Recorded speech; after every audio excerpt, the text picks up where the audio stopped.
ध्यान के 8 अंगों के अंतर्गत सर्वप्रथम आता है यम, जिसमें अभक्ष्य वस्तुओं का आजीवन त्याग किया जाता है।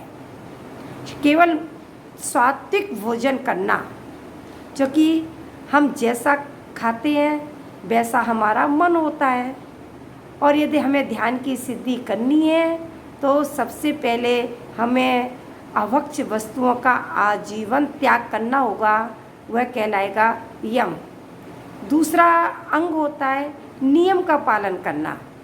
नियम का मतलब होता है कुछ समय के लिए, जब तक हमें ध्यान की अपने कार्य की सिद्धि करनी है, उस समय जब तक हम ध्यान कर रहे हैं, उस ध्यान के लिए हमें सात्विक भोजन करना चाहिए।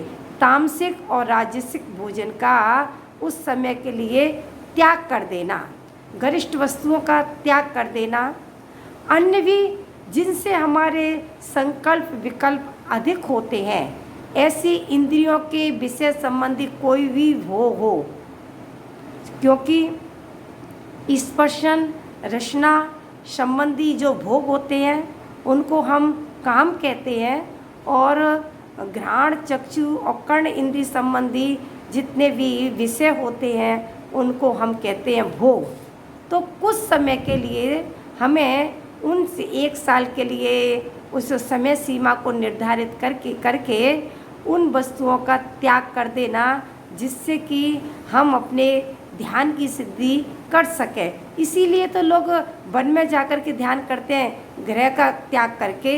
यह कहलाता है नियम।